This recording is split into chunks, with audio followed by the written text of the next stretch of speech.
All right, so Mark chapter 13, verse 24. But in those days, after that tribulation, the sun shall be darkened, and the moon shall not give her light. Okay, so now,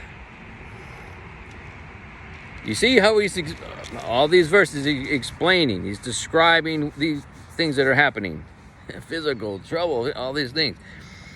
24, but in those days, he's just described, after that tribulation, right? Because that's tribulation, all he's describing, right?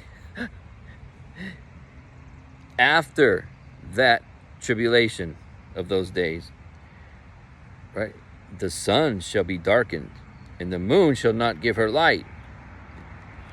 Right? So that's a major thing. Everybody's going to see this. What? Right? The sun's darkened and the moon. So both the sun and moon are going to be turned off completely. No light. In verse 25, and the stars of heaven shall fall, and the powers that are in heaven shall be shaken. So even all the stars are going to be turned off. Are they going to be... He's going to move those out of the way, whatever he's going to do. So there's not going to be any sunlight, no moonlight, or starlight. Complete darkness. Right? And the powers of heaven will be shaken. It's like, so, right? So, and because the stars of heaven shall be fallen, like, it's going to look like if you're seeing the stars being moved out of the way, it's going to look like something's going to hit the earth. Like they're falling. They're not going to fall and hit the earth. It just looks like falling star. How you see a falling star, shooting star, it's going to be billions of shooting stars going everywhere. He's getting that out of the way, turning off all the lights. Verse 26. And then shall they see the Son of Man coming in the clouds with great power and glory. Right? Coming in the clouds. That's the first resurrection. That's the rapture. Jesus coming in the clouds. It's crystal clear with the scriptures. So, with all great power and glory. Right? So when is he coming in the clouds? After that tribulation and after the sun, the moon, and the stars are darkened. Right? So the rapture is not until after the tribulation and after the sun, moon, and stars are darkened.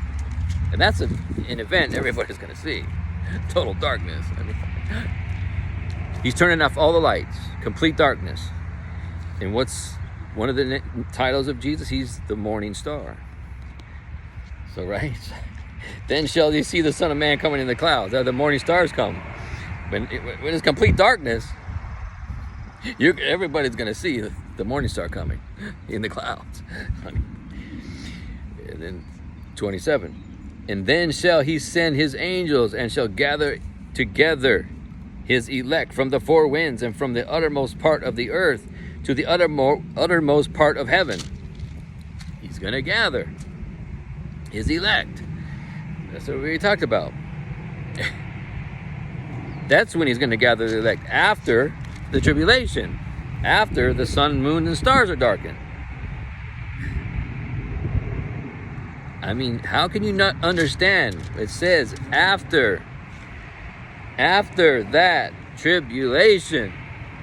So how can you think the rapture, he's coming before the tribulation? He's just saying, no, the coming in the clouds is after the tribulation. It's so crystal clear. A 6th grade child can understand it. But you don't want to read the King James, and you want to believe these other knucklehead pastors and preachers and apostles that are false. They don't have even, they're not even saved. You want to believe them, you're not going to understand it. In verse 28. Now learn a parable of the fig tree. When her branch is yet tender, and putteth forth leaves, ye know that summer is near. Okay, so now he's moving on to a parable.